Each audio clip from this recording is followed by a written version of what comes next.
Cerita kali ini dimulai pasca Sun Wukong dibunuh dan jiwanya disegel di dasar samudera. Film dimulai dengan sebuah narasi singkat yang mengisahkan mengenai perjalanan seorang biksu yang ditemani 3 siluman dan seekor kuda naga ditugaskan melakukan perjalanan spiritual untuk mengambil kitab suci di wilayah barat. Perjalanan yang penuh halangan dan rintangan pun berhasil mereka lewati bersama hingga akhirnya sampailah mereka di tempat tujuan dan mendapatkan kitab suci yang disebut api penyucian. Api penyucian sendiri adalah sebuah benda misterius yang menyimpan energi spiritual yang sangat besar dan hanya orang baik sajalah yang dapat memanfaatkan kekuatan sejati dari benda tersebut. Api penyucian itu lalu diserahkan kepada Kaisar Langit sebagai langkah akhir dari tugas mereka. Namun di Kerajaan Langit, sang Kaisar justru melakukan permufakatan jahat dengan para dewa yang ingin menggunakan api penyucian itu untuk keuntungan dirinya sendiri. Bahkan putrinya pun ia buang ke dunia bawah setelah secara tak sengaja mengetahui rencana jahat ayahnya tersebut. Menyadari adanya penyimpangan dari Kaisar Langit dan banyaknya kejanggalan yang ia temui, membuat Dewa Rulai memutuskan untuk merebut api penyucian itu kembali secara paksa. Lalu ia pergi ke Gunung Tianyu, kediaman dari suku naga. Ia menyerahkan api penyucian tersebut ke Raja Naga agar benda tersebut ia simpan dan tak jatuh ke tangan yang salah. Sedangkan Dewa Rulai yang terluka parah akibat aksi nekatnya tersebut berniat memulihkan dirinya dengan melakukan semedi di Gunung Tianyi. Cerita pun lompat ke beberapa tahun setelahnya. Terlihat di tengah badai salju, Raja Naga bersama putrinya menemukan seekor serigala yang sedang terluka parah. Dengan kebaikan hatinya, Xiaoyi, putri dari Raja Naga, memberikan kalung gioknya untuk menyelamatkan nyawa dari serigala tersebut. Kalung tersebut memiliki kekuatan misterius yang membuat si serigala bisa pulih dengan cepat. Waktu pun terus berlalu. Perlahan-lahan serigala tersebut mengalami evolusi yang membuatnya memiliki wujud layaknya manusia bernama Bailang. Terlihat Bailang di dalam hutan sedang berburu ikan segar untuk ia hadiahkan kepada Xiaoyi yang kini ia anggap sebagai sahabatnya. Singkatnya, dengan usaha yang gigih ia pun berhasil menangkap satu ikan segar berukuran lumayan besar. Di sana ia juga bertemu dengan Dewa Bumi yang menyapanya dengan akrab. Ia pun sangat terkesan ketika tahu bahwa Bailang sudah bisa berbicara menggunakan bahasa manusia dengan lancar. Namun tak lama setelah itu, langit tiba-tiba menjadi gelap serta diikuti angin yang bertiup dengan sangat kencang. Dewa Bumi yang menyadari kalau ini adalah serangan dari para pasukan langit yang turun ke bumi, bergegas pergi dan menyuruh Bailang pergi ke tempat yang aman. Bailang pun juga langsung pergi untuk memperingatkan suku naga. Sementara itu, putra sulung dari Raja Naga yang bernama Yuzong mengabarkan mengenai pasukan langit yang datang kepada Raja Naga, sekaligus meyakinkan kalau ratusan prajurit suku naga juga siap untuk bertempur. Tanpa gentar sedikit pun, Raja Naga mengatakan bahwa hari ini kita akan menunjukkan kepada langit kekuatan dari suku naga yang sesungguhnya. Di luar, pasukan dari Kerajaan Langit yang dipimpin oleh Dewa Erlang sudah siap untuk menyerang. Ternyata ia sudah mendapatkan kabar bahwa api penyucian disembunyikan di tempat ini. Tujuannya kini sudah jelas, yaitu untuk merebut kembali benda tersebut. Bailang yang sudah tiba di sana dengan gembira memeluk Xiaoyi dan memberikan ikan tangkapannya hari ini.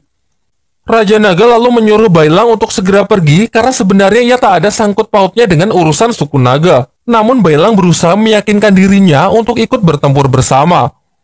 Pada awalnya Dewa Erlang menyuruh Raja Naga agar menyerahkan api penyucian secara sukarela untuk menghindari pertempuran yang sia-sia. Namun Raja Naga tidak memberikan jawaban yang menyenangkan. Pembicaraan pun semakin memanas karena Raja Naga terus mengelak tuduhan kalau api penyucian disembunyikan di tempat ini. Bentrokan pasukan langit dengan suku naga pun tak terhindarkan. Pada awalnya Raja Naga yang berada di atas angin, karena dalam duel udara tersebut ia dapat menghabisi puluhan prajurit langit sendirian. Begitu pula dengan Yuzong yang juga mewarisi kekuatan roh naga dari ayahnya. Sampai pada akhirnya Dewa Sangsin, dewa yang menjadi tangan kanan dari Kaisar Langit, menyuruh Dewa Erlang agar segera menyelesaikan pertempuran. Dewa Erlang memanglah dewa perang yang memiliki kekuatan tempur luar biasa kuat. Dan benar saja, setelah Dewa Erlang masuk ke dalam pertempuran, keadaan pun perlahan mulai berbalik. Ia bertarung melawan Raja Naga dan berhasil mengimbanginya. Sedangkan Bailang yang membantu berhasil mengalahkan beberapa prajurit langit, meskipun pada akhirnya ia lengah, beruntung Yuzong dapat menyelamatkannya. Di sisi lain, pertarungan Raja Naga pun semakin mendekati puncaknya. Raja Naga yang semakin terpojok mengerahkan seluruh kekuatannya dan berubah ke mode naga. Tetapi tetap saja Dewa Erlang masih terlalu kuat sampai akhirnya dapat mengalahkan Raja Naga dan membunuhnya. Tak hanya itu, dengan kejamnya, para dewa juga membunuh seluruh naga di tempat tersebut. Sadar kekalahan yang sudah semakin dekat, Yuzong pun memutuskan untuk membawa pergi Xiaoyi dan Bailang meninggalkan medan perang. Sayangnya jelas Dewa Erlang tidak membiarkan mereka pergi begitu saja. Ia pun segera melepaskan anak panah apinya untuk menjatuhkan Yuzong. Alhasil Yuzong pun terjatuh di sebuah hutan di wilayah utara. Sebelum ajalnya tiba, Yuzong mengungkapkan rahasia mengenai keberadaan dari api penyucian. Dan ternyata, api penyucian itu adalah Xiaoyi yang merupakan putri dari Raja Naga. Sedari awal Raja Naga telah memprediksi bahwa hari ini akan tiba. Ia pun mengubah wujud dari api penyucian untuk menyembunyikannya dari Kaisar Langit. Kini Yuzong mengembalikan wujud Xiaoyi ke wujud semulanya dan menyuruh Bailang untuk mencari Biksu Tong Samcong demi mengembalikan api penyucian ke tempat asalnya agar tidak jatuh ke tangan yang salah. Tentu kita masih ingat bahwa Biksu Tong adalah seorang biksu yang memimpin Wukong dalam perjalanan ke barat untuk mengambil api penyucian tersebut. Setelah itu, Yuzong juga sempat memberikan kekuatan roh naganya kepada Bailang sebelum tubuhnya hancur. Kini Bailang pun memiliki kekuatan roh naga dari Yuzong, meskipun ia perlu banyak waktu agar bisa menggunakan kekuatan tersebut. Selang beberapa waktu datanglah Dewa Pagoda yang mengejarnya. Sempat terjadi aksi kejar-kejaran karena Bailang yang masih belum tahu cara menggunakan kekuatan Yuzong. Tanpa sadar mereka berdua telah memasuki wilayah klan Asura berisi berbagai macam siluman kuat dan kejam yang dipimpin oleh siluman bernama Rahu. Diceritakan sudah berabad-abad lamanya, klan Asura menjadi musuh bebuyutan dari Kerajaan Langit. Jelas saja, melihat dewa yang memasuki wilayahnya, ia pun segera mengerahkan bawahannya untuk memburunya. Sementara Bailang yang sangat ketakutan melihat kekejaman dari bangsa siluman justru dilepaskan. Hal ini karena rencana Bailang untuk mengembalikan api penyucian tersebut memberikan keuntungan tersendiri bagi klan Asura agar benda itu tidak jatuh ke tangan Kaisar Langit. Di sisi lain, Dewa Sangsin juga sudah mengetahui mengenai api penyucian yang dibawa oleh Bailang. Ia pun segera memerintahkan salah satu anggota Jinggang untuk mengambil benda tersebut. Mengikuti pesan terakhir dari Yuzong, Bailang pun terus saja berjalan untuk mencari keberadaan dari Biksu Tong Samcong. Hingga akhirnya ia bertanya kepada Dewa Bumi dan diberitahu kalau Biksu Tong berada di sebuah kota bernama Chang'an. Jika ia terus berjalan ke arah tenggara, seharusnya akan sampai setelah 10 hari. Lalu Dewa Bumi juga berbaik hati dengan memberikan beberapa keping emas kepada Bailang untuk bertahan hidup. Singkat cerita, sampailah ia di kota Chang'an. Bailang yang kebingungan, yang bahkan tidak pernah melihat wajah Biksu Tong, memutuskan untuk beristirahat dan membeli makanan dengan kepingan emas yang ia dapat dari Dewa Bumi. Alhasil, para pedagang pun berbondong-bondong menawarkan dagangannya ke Bailang. Beruntung ia bertemu dengan seorang pedagang baik hati, memberitahu Bailang lokasi dari Biksu Tong yang berada di sebuah rumah bordil terbesar di kota Chang'an. Singkatnya, setelah memberikan beberapa keping emas, Bailang pun berhasil masuk dan bertemu dengan Biksu Tong. Namun di sini terlihat Biksu Tong yang cuma hobi rebahan, seakan sudah tak punya semangat untuk melanjutkan hidupnya. Bailang lalu mencoba meyakinkan Biksu Tong kalau ia butuh bantuannya untuk melakukan perjalanan ke barat lagi demi mengembalikan api penyucian ke tempat asalnya agar tidak jatuh ke tangan yang salah. Sayangnya ucapan Bailang justru membuat Biksu Tong emosi, mengingatkan traumanya di masa lalu yang menyaksikan kematian muridnya tepat di hadapannya. Pada waktu itu, saat ingin menyerahkan api penyucian, ia mengabaikan peringatan dari Wukong mengenai firasat buruknya. Alhasil ia pun jatuh dalam keputusasaan dan hanya diberikan beberapa emas sebelum meninggalkan istana. Serta dikala itu ia sama sekali tidak memiliki keberanian untuk bertanya apapun, membuatnya merasa kalau dirinya adalah orang yang sangat pengecut. Kini ia pun melampiaskan emosinya dengan menghajar Bailang. Meskipun sesaat, ucapan Bailang yang tidak ingin menyerahkan api penyucian ke tangan yang salah juga mengingatkannya dengan apa yang dikatakan Sun Wukong. Tak lama setelah itu, salah satu anggota Jinggang yang diperintahkan untuk menangkap Bailang pun muncul. Salah satu Jinggang itu membawa 2 anak buah yang langsung ia perintahkan untuk menangkap Bailang. Tentu Bailang pun melakukan perlawanan dan tak ingin menyerahkan api penyucian.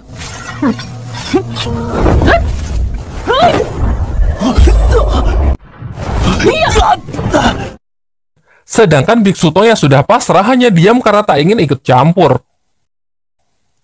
Dua prajurit itu saja sudah membuat Bailang kewalahan. Sampai akhirnya dalam kondisi yang terdesak, ia berhasil menggunakan kekuatan Yuzong untuk mengalahkan mereka. Kini giliran Jinggangla yang turun tangan secara langsung. Namun ternyata serangan Bailang sebelumnya sangat menguras energinya. Ia pun sama sekali tak bisa melakukan perlawanan untuk menghadapi Jinggang tersebut. Meskipun sudah dihajar habis-habisan, dengan seluruh sisa tenaganya, Bailang tetap berusaha melindungi api penyucian tersebut. Sementara itu, Biksu Tong merasa sangat kesal karena ia harus mengalami trauma ini lagi. Tak lama setelah itu, ia ditemui oleh Xiaoyi, yang merupakan perwujudan dari api penyucian. Xiaoyi mengatakan agar tidak menyerahkan dirinya kepada Kaisar Langit. Dari sini terungkap bahwa ia sebenarnya sudah memperingatkan hal ini kepada Sun Wukong saat itu melalui mimpi. Namun Biksu Tong malah menganggap kalau hal itu adalah bisikan iblis yang hanya ingin mengganggu. Meskipun pada akhirnya ia pun menyesal karena tidak mendengarkan peringatan Wukong waktu itu. Kembali ke tempat Bailang, di sana ia masih diajar habis-habisan oleh anggota Jinggang. Sampai ia pun berteriak meminta tolong kepada Biksu Tong agar bertindak. Sontak hal ini membuat Biksu Tong teringat dengan Wukong yang dulu meminta hal yang sama. Karena tak ingin mengulangi kesalahan untuk kedua kalinya, Biksu Tong pun kembali bangkit dan segera datang untuk membantu Bailang. Ia pun bertekad untuk menulis ulang sejarah dengan bersedia untuk melakukan perjalanan kembali demi mengembalikan api penyucian ke tempat asalnya. Ternyata Biksu Tong juga merupakan seorang fighter yang sangat kuat. Ia bahkan mempersilahkan Jinggang itu untuk segera pergi agar kekalahan tidak mempermalukannya. Merasa diremehkan, Jinggang itu pun sangat emosi dengan mengeluarkan kekuatan maksimalnya. Begitu pula Biksu Tong yang membuat pertarungan mereka berlangsung sangat sengit.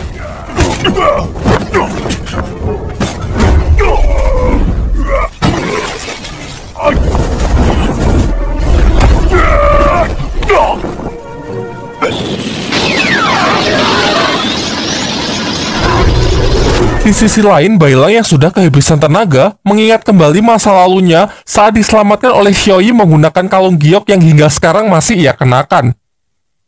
Kemudian ia juga sangat dekat dengan Raja Naga, bahkan sudah menganggap suku naga sebagai keluarganya sendiri. Sayangnya sekarang seluruh suku naga sudah lenyap karena dibantai dengan kejamnya oleh para dewa. Hal ini kemudian memicu amarahnya sehingga ia bisa kembali mengeluarkan kekuatan roh naga Yuzong untuk mengalahkan Jinggang tersebut.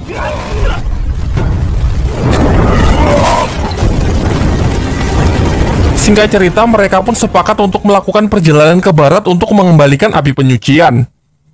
Sebelum pergi, Biksu Tong mengajak Bailang mampir ke sebuah kuil tua di pinggiran kota, yang ternyata di sanalah tempat Biksu Tong menyimpan barang-barang dari perjalanan 16 tahun yang lalu. Mereka pun mengambil barang-barang yang dibutuhkan untuk mendukung perjalanan mereka. Tidak hanya barang, di sana Biksu Tong juga menyimpan seekor naga bernama Aose, yang merupakan pangeran ketiga dari Istana Naga Laut Timur.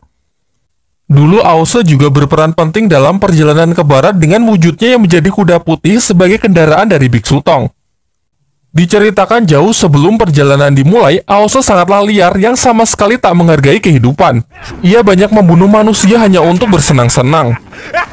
Karena itulah Dewa Sangsin mengubahnya menjadi seekor kuda untuk menemani Biksu Tong melakukan perjalanan ke barat demi memperbaiki sikapnya. Namun setelah perjalanan selesai, sifat Aose tak berubah sedikit pun. Ia masih sangat liar, suka membunuh dan berbuat onar. Oleh karena itu, Biksu Tong merampalkan sebuah mantra dan menusukkan 3 jarum untuk menekan kekuatan Aose, lalu mengurungnya di kuil ini. Biksu Tong mengatakan kalau Aose pasti akan berguna dalam perjalanannya kali ini. Lantas ia pun menyuruh Bailang untuk mencabut 3 jarum untuk membebaskannya. Sayangnya selama 16 tahun ini Aose masih sama saja. Setelah terlepas ia malah menyerang Bailang dan hendak pergi untuk membunuh banyak manusia lagi. Beruntung ternyata Biksu Tong sudah memperhitungkan hal ini. Terlihat sebelum sempat pergi, Aose perlahan mulai berubah lagi ke mode kudanya. Terungkap bahwa 3 jarum itu tidak hanya menekan kekuatannya, namun juga mencegah mantra yang mengubahnya kembali ke wujud kuda. Kini setelah jarum itu dicabut, ia kembali menjadi kuda dan tak ada pilihan lain selain ikut dengan Biksu Tong. Di waktu yang bersamaan, anggota Jinggang lain datang ke kota Chang'an untuk menghampiri anggota Jinggang yang sudah dikalahkan sebelumnya. Dari sini terungkap bahwa selama ini hubungan ke-8 Jinggang cukup baik dengan Biksu Tong. Mereka sering datang hanya untuk minum teh bersama. Sangat disayangkan karena masalah ini mereka harus bermusuhan demi memperebutkan api penyucian atas perintah dari Kaisar Langit. Besoknya diperlihatkan Biksu Tong bersama Bailang yang sudah berjalan cukup jauh. Mereka pun memutuskan untuk beristirahat sejenak di sebuah kedai. Pemilik kedai segera menawarkan hidangan utama mereka, yaitu sebuah roti daging yang nampaknya sangat lezat. Namun Biksu Tong menolak dan hanya memesan teh dan buah-buahan. Ternyata Biksu Tong sudah merasakan hal yang aneh semenjak ia menginjakan kakinya di kedai ini. Ia dapat melihat pengunjung lain yang terpengaruh oleh sebuah sihir setelah memakan roti daging tersebut. Aose yang mengamati dari kejauhan pun juga merasa demikian. Si pemilik kedai bersama para anak buahnya pun segera bertindak setelah mengetahui Biksu Tong yang tidak terjebak dengan rencananya. Ia lantas menjerat dan membawanya ke bawah tanah yang merupakan markas dari para siluman ini. Melihat hal itu, Aose pun tak tinggal diam. Merasa tak ada pilihan lain, ia pun berusaha membantu sebelum wujudnya kembali ke bentuk kuda.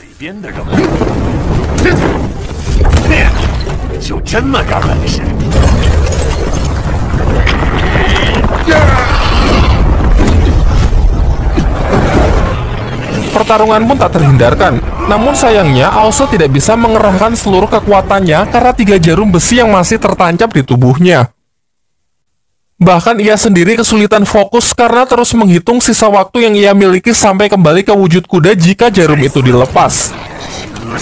Hingga pada akhirnya dengan tangannya sendiri, ia pun mencabut 3 jarum itu demi mengalahkan siluman tersebut.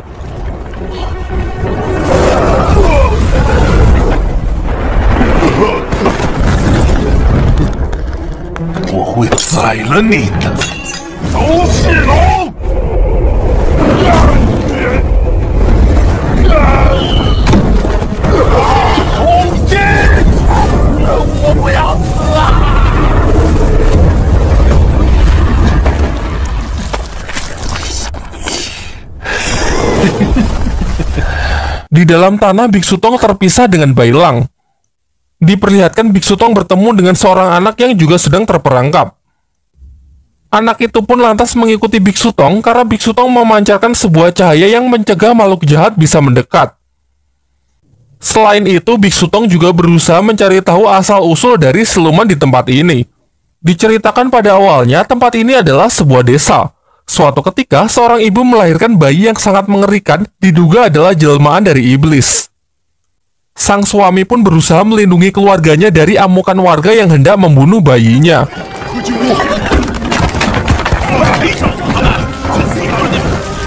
Hingga rumahnya dibakar dan sang suami pun tewas dalam insiden tersebut. Dengan kebencian hati yang sangat mendalam, mengubah ibu itu menjadi siluman yang memangsa manusia. Di sisi lain, Bailang berhasil menemukan lokasi dari sang siluman bersama anaknya yang juga menjadi siluman. Terjadilah pertarungan yang lumayan sengit.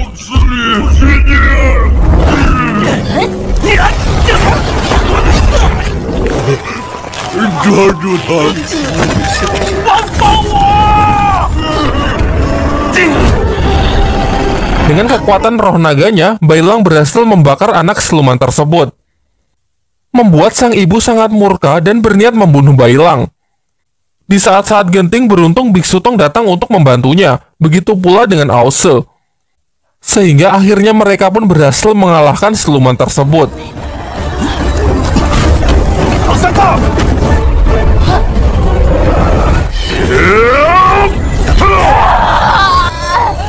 Menjelang kematiannya, sekilas terlihat siluman itu yang mengingat kembali kenangan indah saat ia masih menjadi manusia. Lalu Biksu Tong mendoakannya agar kelak siluman tersebut bisa bereinkarnasi menjadi manusia dan memperoleh kebahagiaan di kehidupan selanjutnya. Setelah keluar dari bawah tanah, mereka mencari anak kecil yang Biksu Tong temui sebelumnya yang entah lari kemana. Akan tetapi tak lama setelah itu, mereka kembali didatangi oleh anggota Jinggang yang memburu Bailang. Kali ini bukan cuma 1, namun ada 4 Jinggang sekaligus. Untungnya salah satu Jinggang memutuskan untuk tidak ikut bertarung sehingga pihak Biksu Tong seimbang dari segi jumlah. Meskipun begitu, Bailang masih saja kesulitan menghadapi salah satu Jinggang yang memang berada di level yang berbeda. Serangan-serangan fatal pun Bailang terima hingga membuat tulang-tulangnya bergeser.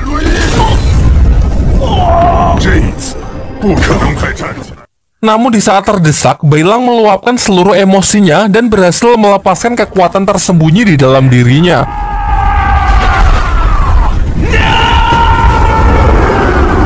Hal ini sontak membuat keadaan menjadi berbalik, Jinggang itu pun berhasil dikalahkan.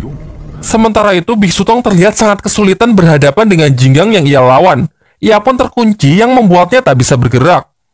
Melihat Biksu Tong yang sudah tidak berdaya, membuat Aosu berpikir untuk menghabisinya agar kutukannya bisa hilang. Namun secara mengejutkan ia berubah pikiran dan malah menyerang Jinggang itu dengan alasan kebenciannya kepada para dewa jauh lebih besar.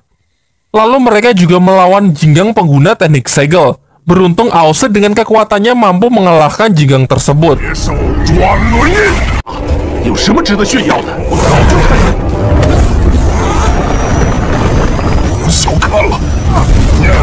Sayangnya masih terlalu awal untuk merayakan kemenangan mereka, karena Dewa Sangsin, dewa yang paling ditakuti pun tiba-tiba muncul di tengah-tengah mereka.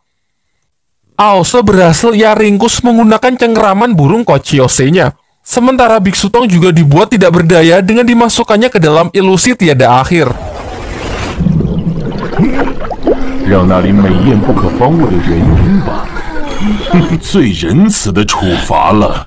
Dan Bailang yang mencoba melawan, ia ikat ke pilar api tiga rasa, di mana jika ia melawan maka api tersebut akan semakin panas. Di saat-saat genting ketika api penyucian hendak diambil, Biksu Tong pun kembali bangkit setelah berhasil terlepas dari ilusi tiada akhir. Dengan lantang ia mengatakan bahwa kali ini ia tidak akan gagal lagi. Ia tak akan jadi pengecut dan tak akan membiarkan muridnya disakiti. Ia pun menantang Dewa Sangsin untuk duel melawannya.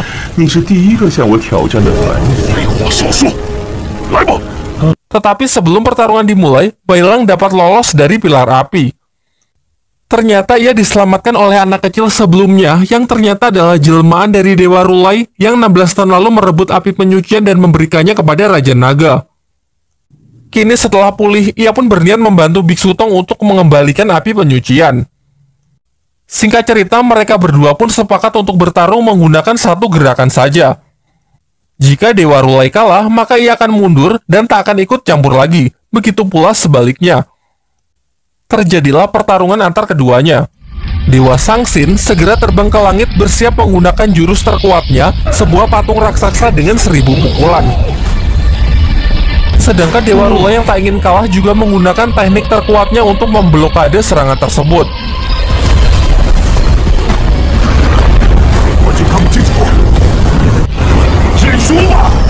Sampai akhirnya karena terlalu fokus memperkuat serangan, Dewa Sangsin pun lengah dan dimanfaatkan Dewa Rulai untuk melepaskan serangan dari jarak dekat.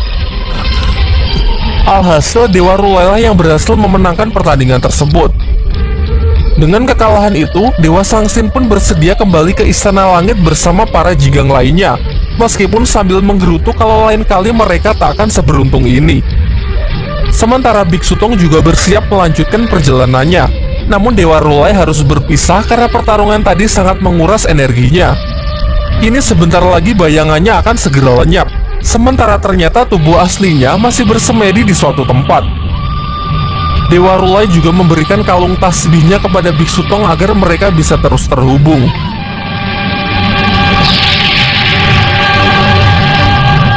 Dan perjalanan pun kembali mereka lanjutkan. Lanjut ke bagian 3.